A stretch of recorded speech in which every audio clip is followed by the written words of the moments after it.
Welcome to the Doctors of Running Virtual Roundtable, where we, a group of doctors of physical therapy, discuss the art and the science to the stuff that we're putting on our feet.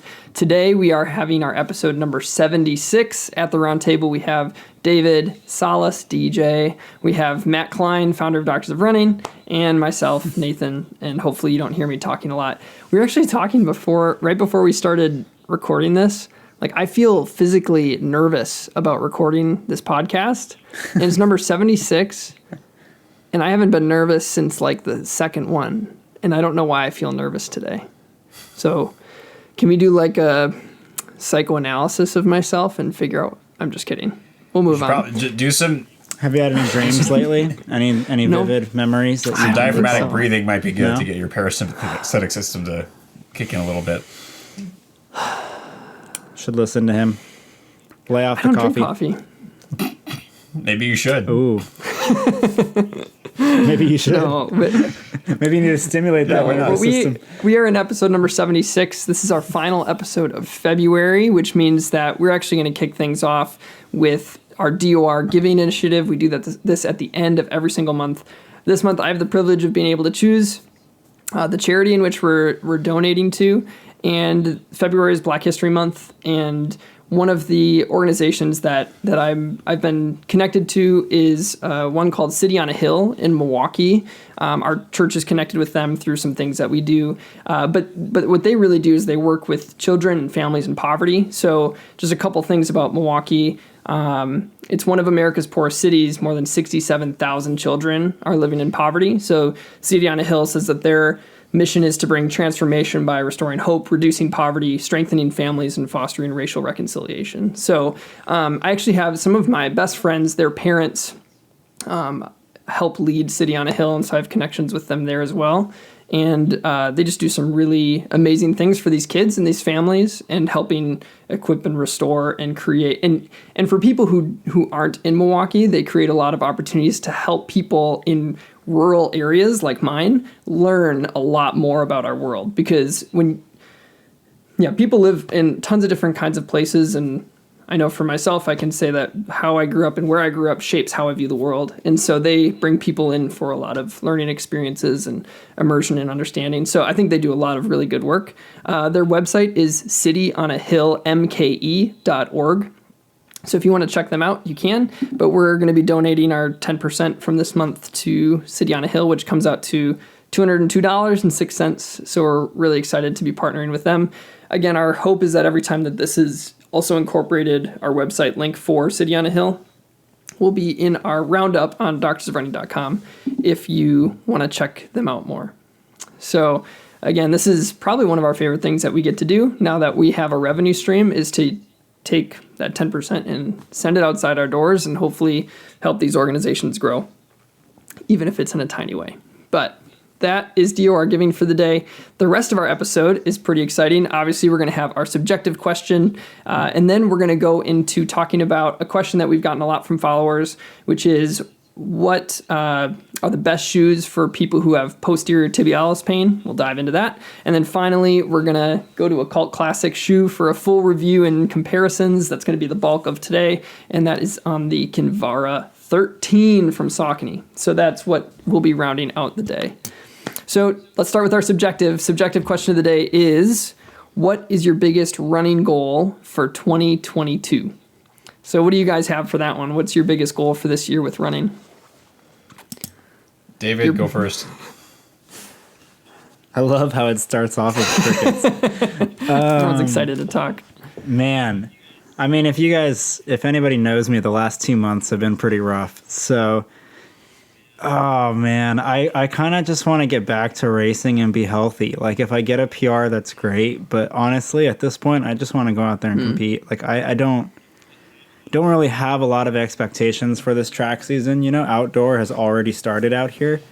And I mean, I'm hoping to race pretty well in like April or May, but like that base just started 2 weeks ago. You know what I mean? Like, I'm not looking for massive times to be thrown down. So, and you're just being healthy and getting back in the groove of things. Your healthy really was like getting physically sick, which is like you just. Yeah. For once, yeah. I was like injury ridden for a good, I don't know, 5 years. And then it's like, this is the healthiest I've been from a musculoskeletal standpoint for a very long time. And it's like something else is taking me out. So I've been having a hard time with that, but I'm getting back into it. I feel pretty good. I mean, I ran 15 today and felt fine. You know, it's just Casual. just a matter of getting back into things, especially on the competitive side of things. So, What about you, Matt? Do you have any goals for this year? Yeah, I'm still trying to figure those out. I think for the longest time, I haven't really been very competitive. I think just I've had so many things on my plate, especially the PhD. So I think hopefully by the time this airs, I'll know whether I pass my full comprehensive. I just have my oral exam, and that's just been exhausting. So I'd like to see if I can get back to being competitive. And then there's also a little itch to see if I might join my wife in some of the road ultra scene as she is going that direction. And going, well, I'm already doing the training with her. I might as well just maybe think about this. So yeah, I'm not fully sure. I think there's so much unknown in my life that I'm happy I'm just still hitting like 80 plus miles a week, but I'd like to be a little bit more competitive and get back to that. Cause yeah, it's running, but it's not running fast. So Yeah. Oh, cool.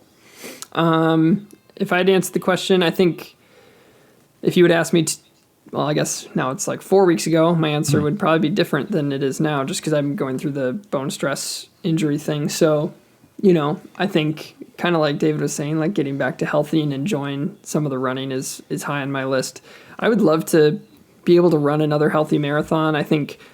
But ultimately I think this is going to be another year where my goal is to continue to learn myself as a runner more. I mean, I've been running for, 10 years now, because I started in college. So I think my biggest goal by the end of this year is that I know myself a little bit more, which means I know how to stay healthy a little bit more, and I know how to kind of optimize how to enjoy the sport and perform well. So I think that's a big goal, is just learning.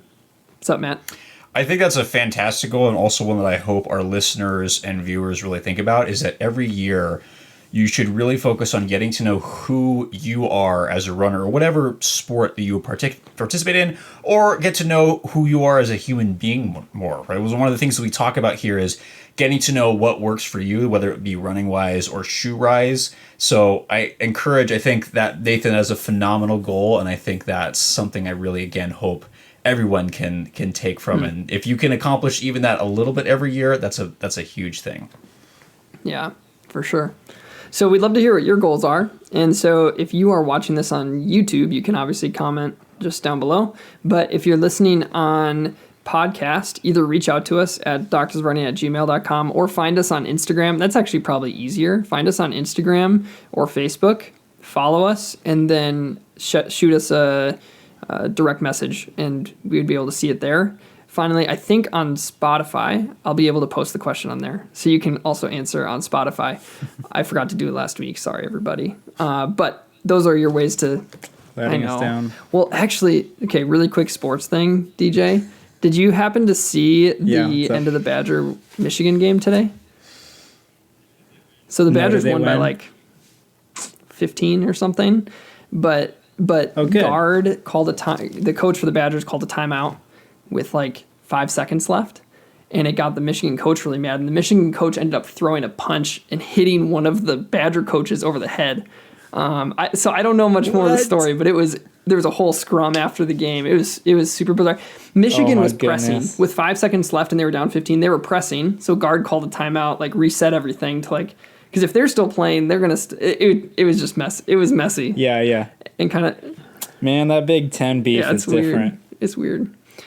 But anyway, let's transition to our next segment. We're going to talk about the best running shoes for posterior tibialis pain. Oh, Matt can come back now. Sports talk is over. That's funny. He like literally just like phases in. For the listeners, Matt like sunk away when we started talking about sports and then raised back into screen when we finished. Can we at least just put a little bit of appreciation for March Madness this year? For sure. Because I think pretty much like, I think both of our teams are a lock this year at this point. Are. So, yeah. And like St. Mary's has enough quad wins, and like they were ranked until the loss to Gonzaga last week. But it'll be fun. Hopefully we don't play each other. Yeah. Or hopefully we do. I don't know. I hope not. And then I keep thinking too, I'm like, dang, like St. Mary's almost had that win on Wisconsin earlier in the year. Like it was like that close. I'm like, that would have changed. We play kind of everything. similar, so it's like it's just a slog when we play each other. Like yeah, it's just two defensive teams just like slowly 42 to chipping away 41. at each other. And Final. yeah. Anyway, Matt, sorry. We're going to now jump into talking about what are the best running shoes for posterior tibialis pain. The reason we're doing this one is we get questions like this all the time. What's the best shoe for this? What's the best shoe for that? So this is one we get a lot, and so we wanted to talk about it. And we are going to do a very, very brief intro to anatomy just so that people know what we're talking about and what it feels like, and then we'll start talking about what can cause it. So, Matt, why don't you give us a brief anatomy and function review? Right. So we're missing a little part here, but so the posterior tibialis, most people will when they're having an issue with it, they'll have symptoms on the inner side of the leg, especially this bone right here is your medial malleolus, right? You'll feel that inner ankle bump. If you trace along the back of that and coming down this direction, that's usually people have their symptoms. That's the tendon portion. So if you're having more of a tendonitis or tendinosis here, you'll get some symptoms through there. The muscle is up higher here and it sits behind the calf.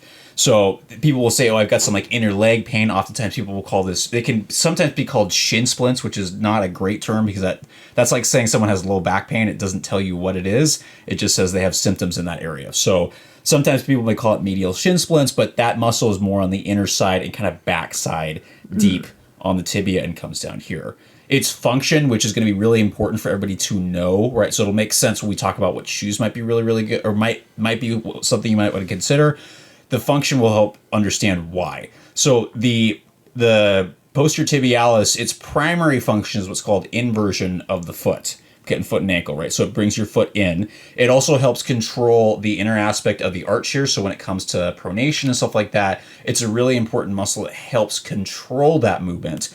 But the thing that most people forget, it's also a plantar flexor, meaning it does something similar to it does exactly what your calves do as well, is pushing that foot down. So the 2 points where you can really stress it is landing and then coming forward. And as your tibia comes forward here, it's got to stretch a little bit. And you're also pronating here. So that's one point it can get stressed.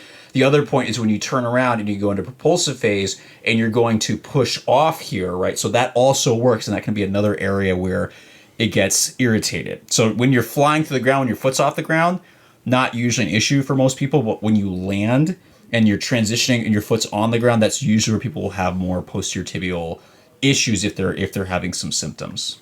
It's one that is a part of shock absorption and propulsion. Yes, it kind of makes it that maybe one of the reasons it's more common, but there's some other factors there. Does the post tib help with resupination of the foot? Yeah, that's a really important part, and that's something I kind of forgot to mention is so it's when you land and you're pronating or everting, however you're going to say that, that's eccentric control from the post tib. So it's being lengthened, which is the most force you can put through the tendon and muscle. But then once you go back into propulsion, that's where it needs to help your foot invert and resupinate and come off. And a lot of people, some people when they pronate, they'll go in and then out, and we've seen from some of the literature that that's actually not a problem when it comes to like issues. It's when you pronate and you stay there and you don't resupinate and you just push off from that place that can be a problem. There's some issues that's been associated with Achilles tendinopathy, so posterior tibial tendinopathy, because you just stay there. So it's supposed to help pull you back out. Yeah, and the point is. Yeah, and the point is, again, because as you invert and you resupinate, the foot becomes a rigid lever, so it's a more stable platform for you to push off from. Yeah. What you got, DJ? Yeah, I agree with everything you just said, but usually what I tell people is pronation isn't the enemy, uncontrolled pronation is. So if you can't resupinate, you don't have that stability, you're going to start blowing through some passive tissues or active tissues that are stabilizing or doing their best to stabilize, such as the tib post. So I think so much of it is that eccentric component and that shock absorption piece that we were talking about. So I think we found our soundbite for the whole episode right there. What's that timestamp? I'm just kidding. Hey, get that timestamp. No, that's awesome. Yeah. I think that's a great way to put it. And just Matt mentioned 2 areas where people feel pain with tib post. One is on the inner side of the ankle. The other one is up higher in the shin. That, when people talk about shin splints, we're not talking about that one today. We're talking about tib post pain down by the inside of the ankle. We'll definitely do a shin splints episode and dive into that because we have also had a lot of questions about that, but that's not today. So what are a couple of things? I mean, you guys mentioned the idea about uncontrolled pronation, staying in pronation and not resupinating. What are some predisposing factors that might lead to pain in that region, whether within the muscle itself or up the chain or mechanics, whatever? I think both David and I knocked on it, and I think he did a great job of expressing that. Again, if you don't have very good movement control there, where if you're just, pronation's not a bad thing, but if you're just slamming down and you're not coming back out of it, that's a lot of stress through that area. So not being able to control that movement and get back out of it is definitely one. So there's a lot of things that can contribute to that. So, instability in the foot and ankle, having calves that can be too stiff, right? So the ankle joint gets stiff, and so you got to compensate somewhere at the midfoot. So it might not be that your midfoot or your post tib is weak, but it might be getting overworked just because it's compensating for various areas. We could probably talk about this all day, but there's stuff also that can drive it from up higher. David, what do you think? Totally. Yeah, no, I think it just comes back down to that control piece. And or hypermobility. So like if you're stiff in a certain area, usually the joint above it and below it are going to have to move more to compensate for that.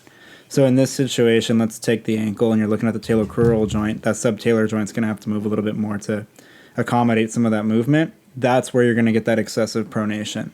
So it might not be a pronation issue at all. It might actually be an ankle stiffness issue. So that's kind of where we as professionals come in and take a look a little bit deeper at some of these things.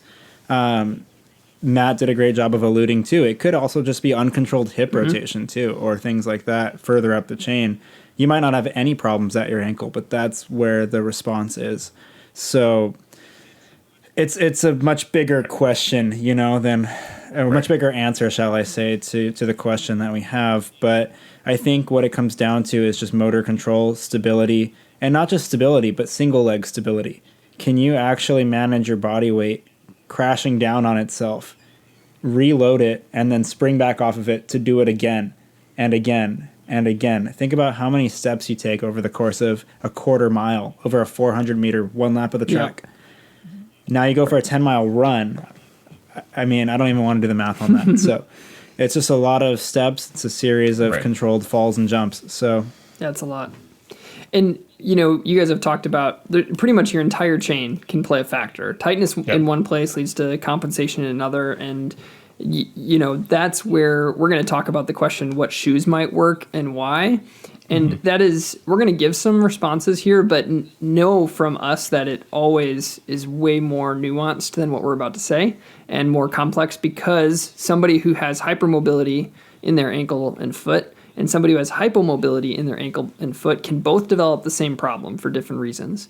So I think just know that coming in, and maybe we'll try to explain what type of people might benefit from which type of shoe for this. But there are also a lot of things that we can do on our end to try to prevent this. Prevention is never a perfect science, but do you guys have any, before we talk about the shoes, any tips on exercises to help work on that single leg control, or strength that you should maybe focus on if you're someone who's predisposed to this and has had it happen a lot? Yeah, I mean, I think it's a pretty nuanced answer to that too. I mean, it's a matter of what are they ready for. But you kind of hit it with single leg. If you're going to work on single leg stability, you kind of have to go on one leg. So whether it's single leg squats, single leg RDLs, adding unstable surfaces, whether it's a Mobo board or a balance pad or anything like that, just getting that leg used to getting different kinds of feedback, and not just feedback, but working in different planes of motion as well, and being able to actually control that limb. Because at the end of the day, you have to be able to control it. And so that's a big factor. And then on top of that, this is further down the line, and it might be very dependent on the person coming in. But let's say they are an elite track athlete, and so now we've worked really hard on that absorbing phase. They still got to explode too, but they got to be able to they have to be able to absorb before they can explode. So then maybe the next phase is looking at plyometrics and things like that. So yeah. The two things David did it was awesome on is that when I was a younger clinician, one of the things that I always did for post tib was just like stabilizing the heck out of the ankle, and then you learn very quickly that that's people keep coming back. What's going on? And so making sure. So a favorite exercise of mine is the short foot exercise where you have your foot in the ground and you like pull your arch upright, which is one of the things that the post tib can help with. Everybody's done those ankle inversion bands and what have you, but you really got to get people to handle different movements. And so that's why I really, really like, the mobile board or some of the unstable surfaces out there. And it's not trying to keep your foot stiff, but it's trying to get it to move through a range of motion where that post tib is getting loaded or whatever other structure that needs help. Learning how to go, how can I deal with a variety of motion? And then as David mentioned, one of the things that's most often missed by people in terms of return to sport, and we've seen this in the literature, is getting people into doing plyos, which is, not just hopping once, but it's going, can you land and bounce back? And just be warned for the people listening that don't just go out there and go do like 50 of these because, plyometrics, when you do them right, are very intense. Less is more. And yes, there's a lot of benefit you can get from them. They're also very risky and very injury risky if you're not careful with them. So it's a very important thing to get people back into doing. You just got to make sure you're doing it at the right time and you're ready. But plyometrics are really important for end stage, especially post tib. And then I got to give a shout out to the calves as well. Another, like if you're really having post tib issues, it is a plantar flexor. So making sure you can do 25 or more single leg heel raises, again, single leg. Really great way to load that and just make sure everybody's playing nice. Mm-hmm. Yeah, what you got, DJ? Yeah, that with the plantar flexors, but also bend those knees, work those soleus muscles too. But on top of that, the antagonist is equally important because if you're talking about a shock absorption phase here, let's say you're a heel striker and you're landing, on the front side of that shin, the tibialis anterior also has to control that ankle on the way down. So one of the things that I'll do a lot of times is I'll get people in a flexed position. I'll have them basically put their back against the wall and walk their feet out. So that way the leg's out in front of them, and then they have to quite literally pull their foot and ankle up and then lower it down slowly and go back and forth till they get a nice little burn in the shin there. It won't take too long. That's quite hard to do. So working on just building stability. One other exercise that I'll add in there that's one of my favorites from like a full chain exercise is I'll have somebody do a banded standing hydrant where you're kind of in like a mini squat position and then the band is around your knees and you bring one leg out to like imagine like a dog peeing on a hydrant, that kind of a position. And then I like to have a second band that's on pulling from the outside of the ankle in. So it's like pulling your foot into what you would think of as pronation. And then you do calf raises from that spot, because then you would just have, you pull that way and then you're resisting the band around your ankle, which brings you into supination, which is using the tib post a little bit there.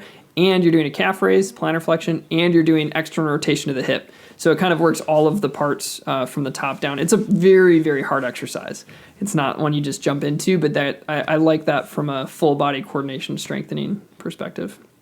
One other question that I had for you guys in terms of predisposing, do we have any evidence to say whether a different strike pattern leads to increased risk for post-tib? Because the reason I ask that is somebody who's landing mid to forefoot lands in you land very supinated on the lateral side of the foot.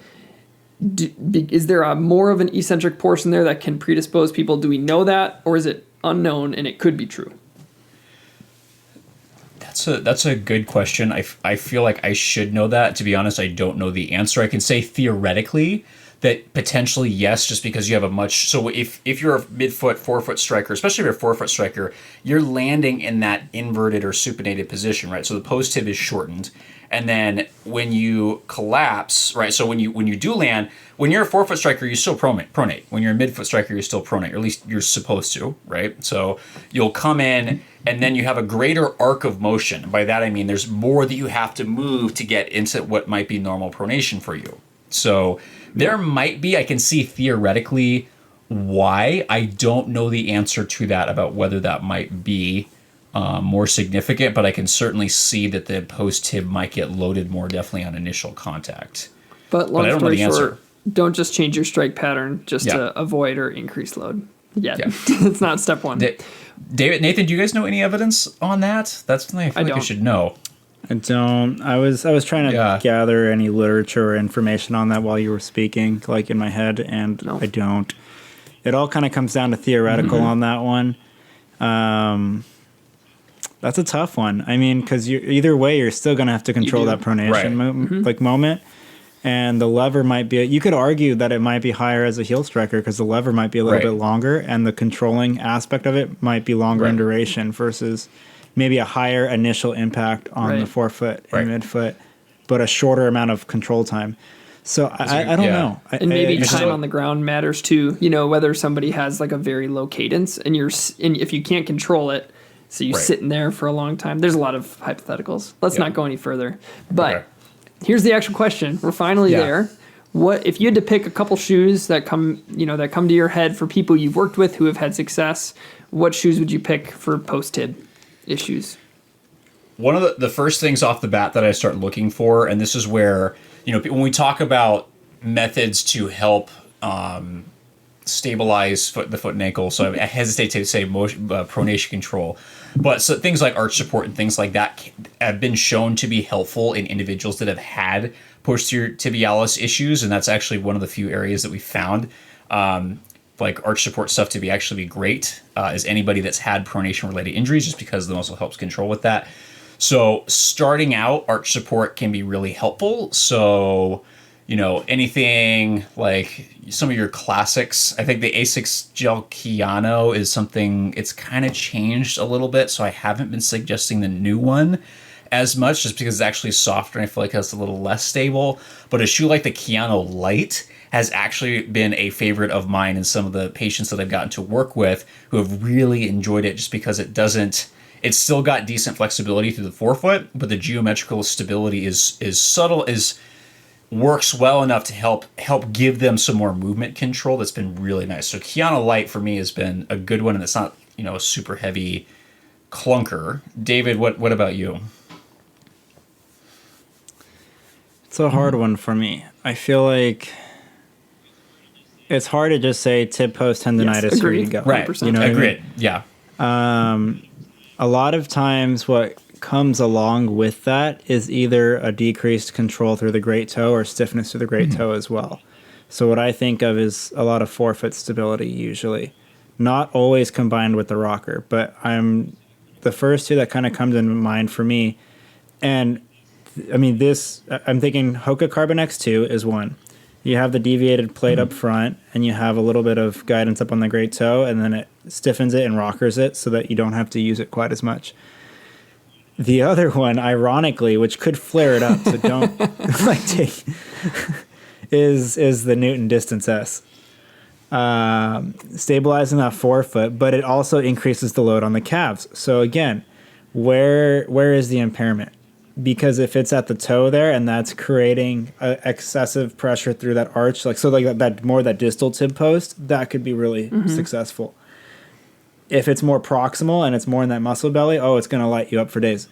So it's kind of a matter of kind of picking and choosing, like where is it bugging you, and just things like that. It's hard to just give a generic. And I think that's the point of this conversation is because, we said this, as our caveat ahead of time, that this is a very nuanced discussion because what causes and what's the problem for different people is going to require different things in terms of your treatment, whether that's exercises or shoes.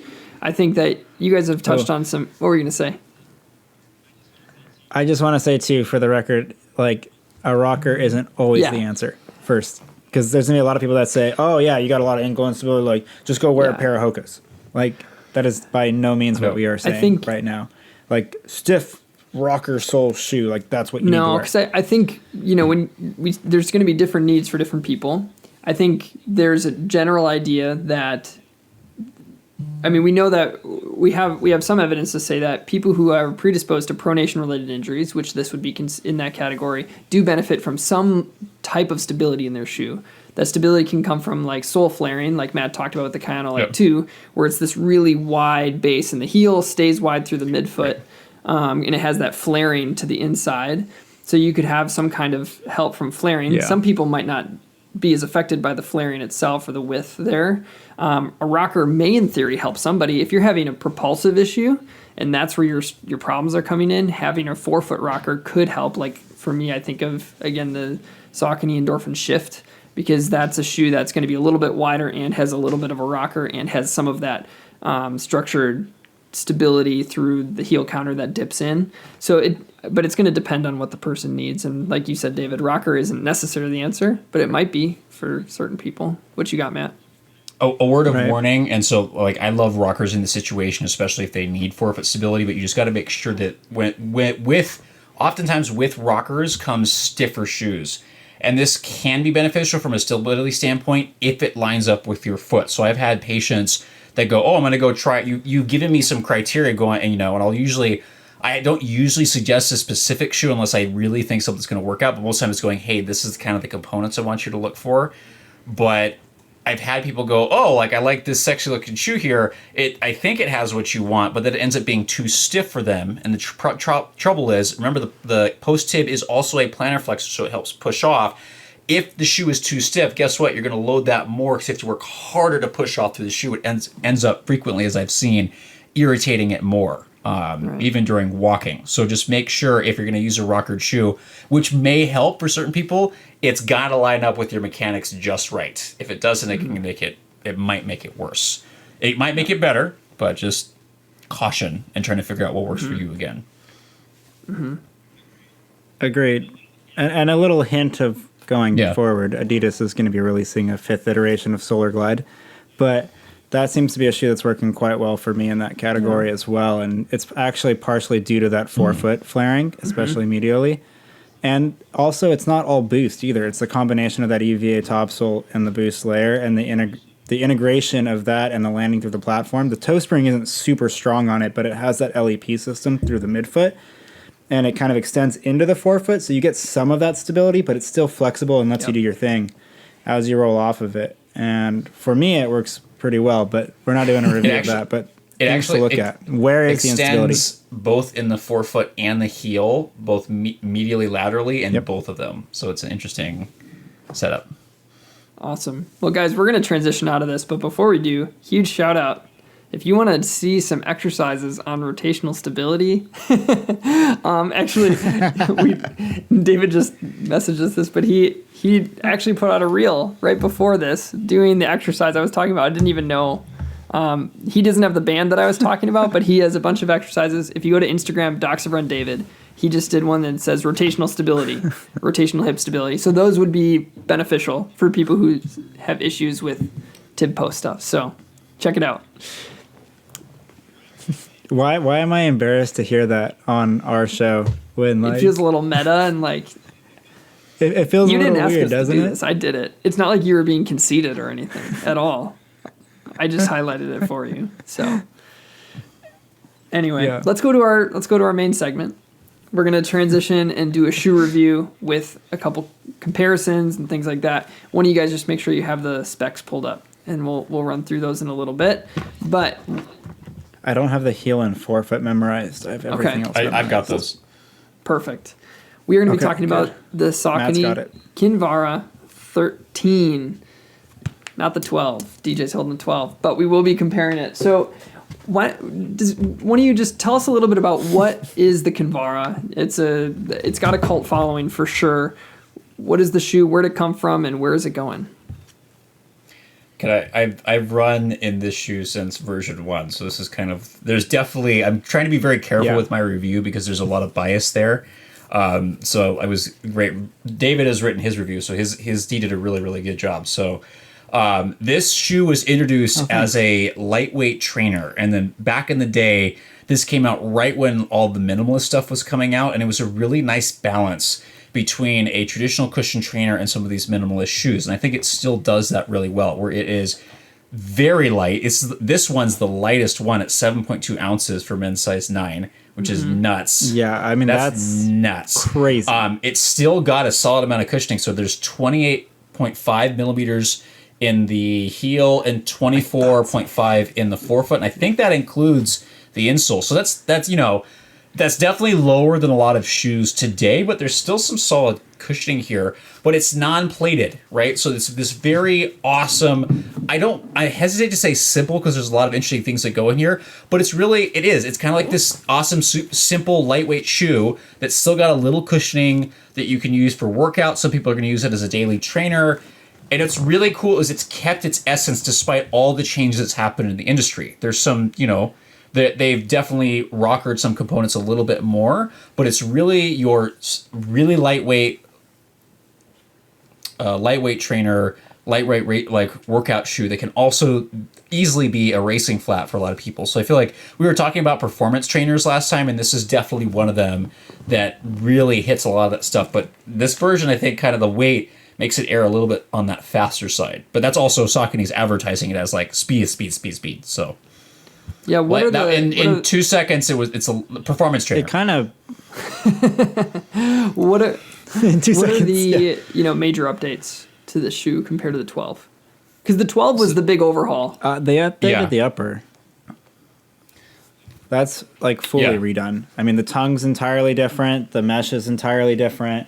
I'm not sure about the counter. I think the counter is pretty similar. Let's dig into it then. If we got both of them, dig into side. how it fits and what the upper's like and the heel counter and tongue. Like, give us some details. Yeah, I mean the fit, ironically, is actually still pretty similar to the last one. I think as far as dimensions go, I think they did a great job on the last upper, and I think they did a great job on this upper. But I think it comes down to the materials. The mesh is much more of an airy mesh. It feels more like a plush kind of premium trainer, but it's still stripped down, which is really interesting from a weight perspective because they were able to drop the weight, make that tongue a little bit more padded.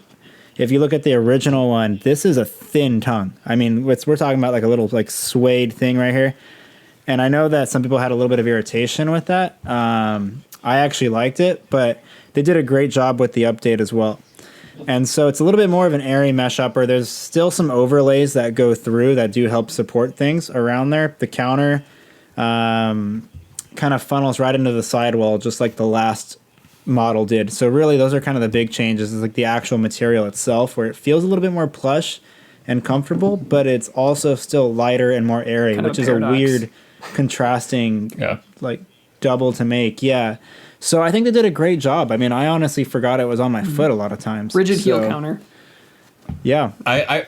I mean, I think I gave them an A on the upper on the review. I'd echo what David said, where it feels like the upper got lighter, and now obviously it did, right? Because that was the major change. But it felt lighter on my foot while feeling more secure at the same time. Where the 12 was fine, it just wasn't like anything to be like, oh, it was just fine, right? Whereas this, when I put this on, I was like, wow, I actually felt like I had a little bit more forefoot room, just because the upper is just a teeny. It felt a little.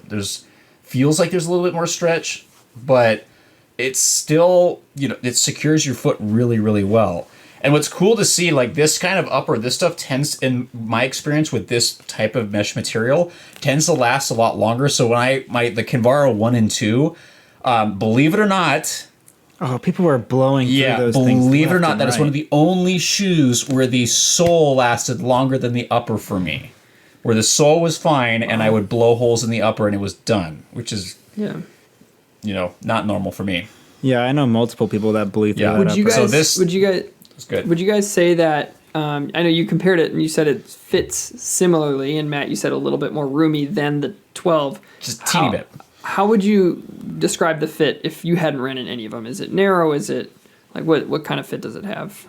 It's pretty normal for me. I mean, it's normal through the heel, normal through the midfoot, maybe slightly wide just because of the material, but I mean, I'd still say normal, and then the toe box and forefoot would be like normal to slightly wide. So it's not a snug fit. That's kind of how I would You wouldn't classify describe it as like a snug performance fit. No, but you can still lock it down. It's like that hybrid between a performance fit and like a trainer fit. Like a plush trainer fit. That's kind of like the interesting thing about this shoe is that it's very much a hybrid and just like rides the midline of almost every category. I totally agree with David. I think that's the perfect way to describe it, where it's surprising where you put it on because you think it's going to be way narrower and way firmer. And you're like, wow, this actually not how it feels, where there's more room than you would expect, but you can still lock it down. So it should work for, a variety of people around that normal foot width. Like it's not going to be those who have super wide feet. This might be a little problematic. But yeah, it's just a nice upper. It's got a nice fit. Yeah. Again, awesome. biased because I've run almost every version. Yeah. No, it is though. Pretty solid. I mean, this is one of my favorite uppers of the year. What's so really far. interesting is I felt like the 12, like the upper was fine and it did its job, but it Yeah. did feel cheap to me Interesting. in a little way, like where it was so thin and it was just one layer. I feel like this has more structure to it, though it lost weight. It just is a huge paradox to me. Yeah. They did a great job. To the upper. So let's move on to ride then. This is a full EVA base. You have, their little cutout and the guidance line that follows all the way up. Not a lot of rubber on the outsole, just a little bit posterior lateral, and then in the intermedial on the front and the inside. What do you guys think about the ride of this shoe? And any differences from the 12 as well? Talk about it on its own, but also comparing to the update. Let it be known that I have 35 miles on this and the outsole is still intact. I'm just saying. This is pretty That's good. actually amazing. Hey, there we Wow. go. That's pretty good. Yeah, I've always been amazed by the Kinvara durability. Like, even for having so much exposed EVA, it does not shred up. Like, this has like 100 on it, I think. More. It has like around 150. And it's like still holding up quite Jeez. well. That's the Kinvara 12, but there's no change in between that and this one. This one has maybe like 30 or so, Dang, that 120, that's crazy. That's impressive. So ride wise, there's still decent ground feel. It's not a barefoot minimalist shoe, right? So there's still some cushion between there. It's not firm though. I always expect it to be firm. It's like this nice balance between the two of them, where if you're jogging around, yeah, it's not as much cushion as a max cushion shoe, but there's still some protection there, and when you start picking up the pace, it pops off a little bit. Again, it's your foot, right? Because it's got a flexible forefoot, and that is noticeable. But I also like the heel. It's fairly smooth with the bevel. So overall, it's that same thing that David mentioned, where it seems to sit between a lot of areas, which is again where you would want a performance trainer to be. I wouldn't categorize it as hard, firm. I wouldn't categorize it as soft. It kind of flexes in the middle. I shouldn't say that. It doesn't It flex almost here. makes It flexes the in review the forefoot. easy, right? Like, no. It's like it just Yeah. rides Yeah. the midline of like literally every Right. category. Is it firm? No. No. Is it soft? No. I guess it's really flexible. That's probably the only thing Right. that it would okay, that's a Right. flexible shoe. Like where it's on one end of the category, but like everything else, it's just Right. straight down the middle. That's probably Even in yeah. Go for it. That's Go probably the ahead. one word of caution I would say. Oh, my bad. That's the one- That was a Midwest. Have you guys ever? I don't know. A Midwest Yeah. four-way stop where everyone's saying go ahead, and then everyone Yeah. starts to go at the same time, and then everyone stops, and then they say, okay, no, you go, you go, and you're there for 5 minutes They go waiting again, yeah. for somebody to go, but everyone doesn't want to go, but everyone wants to go. I'm That's going what's to go happening here. because I live in LA, and so we cut everyone off. So I'm just kidding. Actually, I'm not kidding. So that's the one area that I would warn people about. If you've been running in kind of max cushion, stiffer shoes, you come to this, make sure you take your time because your foot is probably not going to be used to moving this much and having that much flexibility. So do make sure you transition. As much as I love this shoe, and I was oh, I'm going to put this on for my training miles, I was definitely fatiguing after 8-ish miles, and I'm like, oh, I'm not used to this as much anymore. My body got used to it over a week or so, but it's different. It doesn't have a plate. It doesn't have max stack height. Body's gonna might be working a little bit more in different ways. So take your time. Yeah, I agree completely. The only thing I will say is because it rides that midline of everything, it does lose a little bit in that responsiveness category for me. This shoe is all you. It lets you do you. So what you put into it is what you're going to get out of it. But the one thing I noticed through the forefoot, it's a little bit slappy at fast paces. Everything else is fine. But when you're really trying to turn over and go fast, because of how much flexibility is here, it can be a little bit slappy up in the forefoot. And then it's you kind of have to flex over it and then push off. Whereas I would kind of want just a little bit more rigidity. I mean, in the review, I wrote about it, but I kind of said just tiny bit more outsole coverage, maybe. Just something to firm that forefoot up while still keeping it flexible. It almost feels a little overly flexible for like fast for me, like workouts and stuff like that. I mean, like I guess like track workouts and things. I guess road workouts are still fine. I like the But other than that, it's pretty good. I mean, it covers pretty much everything you need it to cover. I like the idea of using outsole for the creating a stiffening agent. I think that's pretty great. So let's move on. We actually have a lot of questions from people, and we wanted to talk about them because they're asking a bunch of comparison questions between the Kinvara and some other things. But here's a couple questions that we've had from people, and Matt, this will actually be one for you to speak into. So I hope that you're ready. But Genisman Runner wants to know, Genisman. Yeah. I hope I'm not butchering that. Yeah. How does this compare to the Kinvara 2? Oh, I could actually answer that question. This version feels like it has more flexibility up front compared to that one, and then the upper is very different. Where back in version 1 and 2, the upper was very thin. It was that kind of like paper-like material. This is a different, and it's kind of a softer mesh, so they will both breathe the same. It's just this one's going to be a lot softer on your foot. What about underneath? And the last thing I would underneath, and then the other thing is the transition here at the heel is also a lot better. So more flexible here, and a better transition at the heel, because the 1 and 2 had that kind of like more blocky heel, which once you broke it in and it compressed, it was fine. This just transitions better.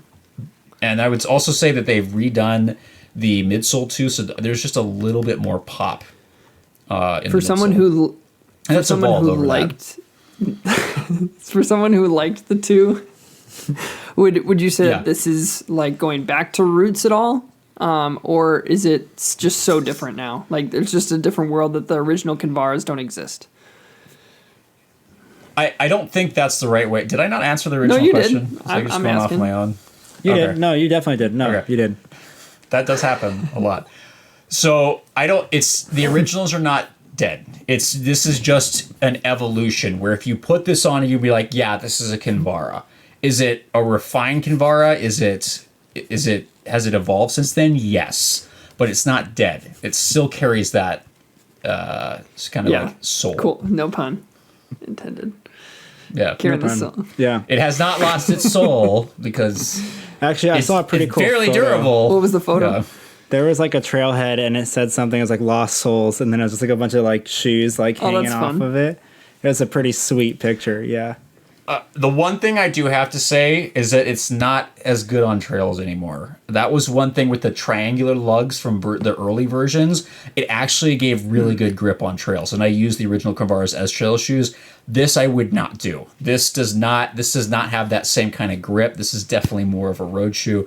Although David would probably argue with me because everything apparently is a trail shoe in his eyes. Yeah, that's my bad. I definitely took the Endorphin Pro through like a good 6 miles of trail today. It's not optimal, whereas the lugs and the original ones dug in better. Could you do it? As we do. But all right, next question is from Mauro Campa, and he wants to know what's it like to compare this shoe to the New Balance Rebel V2. So I don't know. I haven't ran in this version yet, like I said, but you're looking at like is kind of traditional as we get, all the way to what New Balance is doing in there, like when they're trying to push the envelope. So what do you guys think? Yeah, I think there's a lot of similarities, but there's a couple of big differences as well. I mean, I think the first one's a pretty obvious one. We're talking about different midsoles. This one is a supercritical, very soft, very bouncy midsole. That changes a lot of things. However, they're similar weights. They're, for the most part, for all intents and purposes, they're both performance trainers, both relatively flexible and can get the job done, kind of like that Swiss Army knife of a shoe. There's a little bit more rigidity here. So I feel like I get a little bit more snappiness and responsiveness, and I think some of it's just quite literally from outsole coverage. There's no plate or anything in there. In the Rebel. Whereas, like I said earlier, this shoe is literally all you. I mean, there's a certain purity aspect to that, but this is kind of like that bridge where you're starting to approach a shoe that can handle the track a little more, and it's a little bit faster and snappier, and you can really just With like the pound Rebel. into it. So they're similar in the aspect of like weight and drop ratio and category, but as far as the ride goes, I think this is going to lean a little bit more into that faster realm, where this is probably going to lean a little bit more into that trainer realm. This faster meaning Again, Rebel. different midsoles, different this faster rigidity. you held up the Rebel. This, yeah. Yeah, sorry. For the listeners, the Rebel is going to lean a little bit faster, a little bit more performance ready, whereas the Kinvara is going to lean a little bit more into that trainer category. Not that you can't go fast or slow in either. That's just kind of where they start to delineate on that spectrum. I find it so interesting that, like you said, on paper, they're relatively similar shoes from, if you were to look on paper, besides the midsole material, which is obviously a huge difference. And I think that creates two very different experiences where I don't think you would be able to say, if you like the Kinvara, you'll probably also like the Rebel. Because they're different, right, like, they're different shoes, but because of that midsole, I don't know what I'm saying anymore. I'm dying. But man, we're all tired tonight. It's all good. they're so different because of that midsole, and I think you get that new age kind of bounce cushion feel from the Rebel. And then, like you said, this shoe, the Kinvara, I'm speaking about the 12 for me, but that shoe's all you, where you got to put it in there, whereas the Rebel's gonna feel like it's given back, or it gives you a soft feel, because that's like one of the softer foams that you'll step on, besides of course the Bondi X, right, DJ? Oh yeah, that should be a DOR subjective question. Is the Bondi X soft or firm? It's not soft, believe me. Oh my goodness, if we drop this, drop it in the comments right now. Like, if you are listening to this, is the Bondi X soft or firm? All right, so I'm gonna max cushion, sure, but that thing is firm. I might have to go by snail's pace here. This is a local running company near me, and so might have to try it on to be the tiebreaker. I think it's one of the softer so foams I've ever put on. And DJ had a very opposite experience. It's like the definition of a firm rocker. Like, it's just like it's a stiff. dense foam with a plate, and it's just rockered the heck out of, like... It's a soft foam. It's not soft. Not soft. This is exactly why we usually have multiple testers, because everybody, their perception of this can vary, right? But you know what does soften it? The crash pad. I agree. All right, let's move on. Ben Faulkner is asking, comparing the Kinvara 13 to the Atreyu base model V2, which we have not tested, but we have tested V1. So, DJ, why don't you talk about similarities, differences between those two? Again, it's different, but same. Like, we're talking... It's so funny. We've kind of said the Kinvara is kind of like everything, and so every comparison's like, it's different, but it's the same, but it's the same, but it's different. Maybe we should clarify that, like, yes, they're both lightweight trainers, but let's talk about how they're different. Oh, everything's fine. The great thing about this is, like, this isn't funny, but we're laughing really hard. No, not at all. We're problematic. All right, DJ, you got to talk now. Similarities, different. How do they compare? Right. I gotta be smart for 5 seconds. So when you look at the geometry of it, the Atreyu is a lot more flat. I just can't get over Nathan laughing so much. There's a very, very slight heel bevel, but we're talking real slight. Whereas you're gonna have a little bit of more of a geometrical component on the Kinvara, so a little bit more of a rounding through the heel, a little bit of a toe spring. I mean, it's still pretty flat, like, it's not much. It relies more on the flexibility, whereas like here you're gonna have a little bit more toe spring and a little bit more just rigidity through that platform. So they're both slabs of EVA. They both let you do you, but in different ways. The EVA that Atreyu uses is just firmer, and that's the entire base and platform that it sits on and goes through. And there's just less of it in the forefoot, and then it goes and it flexes more there. But that's really the only place in the shoe that allows for that, whereas the Kinvara is just really flexible throughout. Like, I can just bend and do whatever I want with that shoe, whereas I can't quite do that with the Atreyu. So there's a little bit more of a geometrical thing going on with the Kinvara. A lot more flexibility throughout the sole. I'm still having giggle fits. I think it's episode 76 is the first time we've all really lost it, so I feel like that's actually an accomplishment. So that is an accomplishment. We made it 75 episodes before losing our marbles. I think that is worth a toast. Keep I'd going. already lost The mine battle lies beforehand. It's within. hilarious. Like, All right. but that's essentially the main difference. I mean, the Atreyu might be a tiny bit snappier. I don't know. The traction on these aren't great either, so it's kind of hard where like this EVA does seem to grip the road a little bit more. Like the ridges here seem to do a pretty good job, whereas these ones on the Kinvara, it seems to grip the road a little bit more. You can kind of just see that on the camera that it's a little bit deeper. Whereas like they exist here, but on the Atreyu, but they just don't really, like my finger can just kind of slide all over them, and then it kind of has a little bit of a dynamic flexibility to it, but overall, again, similar but different. Like the Kinvara is gonna be a little bit more natural riding, I think. If we're gonna go by like natural and like the shoe lets you do you, like it's going to be the Kinvara. The Atreyu still has a little bit more structure as far as the actual platform goes. The upper lockdown is way better on the Kinvara, though. Like the way it wraps and gets you onto that platform. This is kind of like a very basic, just like, it's a very basic upper that laces down and does its job, but it's really, there's not much else to it. Keeping in mind that this is V1, and they do have a new shoe, so we don't know. Exactly. So I haven't had version 2. Like, I'm happy to test it if anybody from Atreyu is listening, but yeah, I enjoyed Atreyu V1, would like V2, but I think the biggest comparison actually would be that's Nathan being subtle in the background. Be like, no, my next question was actually going to be, what other comparisons do you have? That's the final question to wrap things up. This is going to be maybe a polarizing answer, and I don't have it on hand right here, but it's basically a higher stack, more trainer-ready Hoka Evo Reihi. Oh, wow.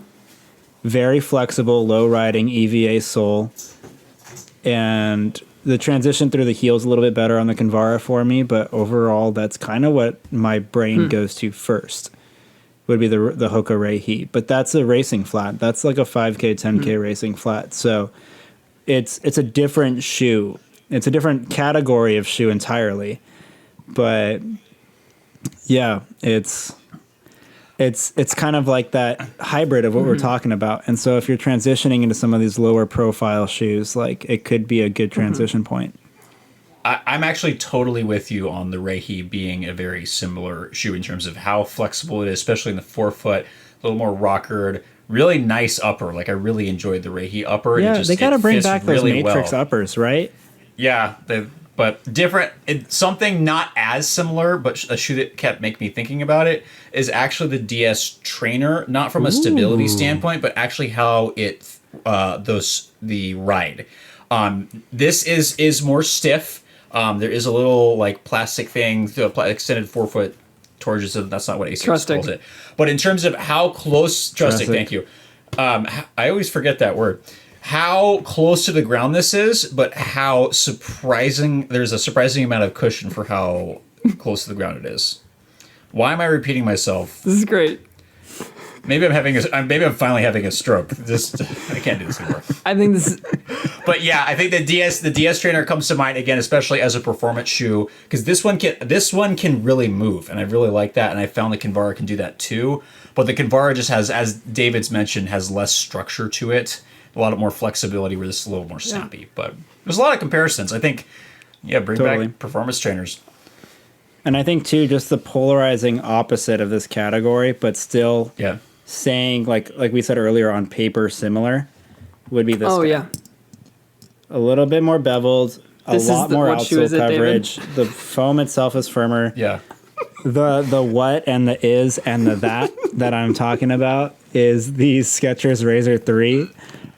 This is the cloak version. It does have full outsole coverage rather than that panel that was missing on the medial aspect of the original Razor.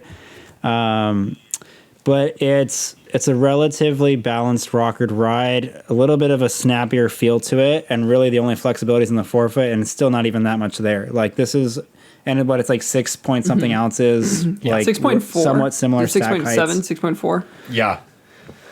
Yeah, and the drop light. ratio is like 4 as well, 4, I think, right? Yeah, so on paper it's pretty similar, but the way they ride are entirely different. So Such a good shoe.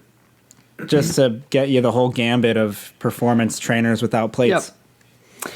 Awesome. Well, we are going to wrap things up. That is your experience of episode 76, and we hope that there was something in there that was useful for everybody, or at least entertaining or something. So, as always, we are super thankful for the people, for all of you who listen and who are a part of this whole thing. Again, please answer the subjective question. We love to hear what you guys are up to this year and what your goals are. And if you have any questions about what we talked about with Tib Post or with the Kinvara, if we were even cohesive, just let us know with the questions you have. And David actually had a video that he put out through Doctors of Running on the Kinvara. And so if you want to check that video out, he has more details on his running experience. Oh, yeah. So... And that's comparing with the Mach 4, which I didn't pull out today, which also on paper is in that same category. It's pretty interesting. So as always, you can follow what we're doing on Instagram, Facebook, Twitter. Check out doctorsrunning.com for all of the details. If you could take some time to review this podcast, although maybe not after this one. Maybe this episode isn't the one to ask for reviews on. Just kidding. We want it. Maybe. I thought it was a good episode. Anyway, please leave a review. It helps grow the podcast and our reach. So we appreciate everybody, and we will catch you next time.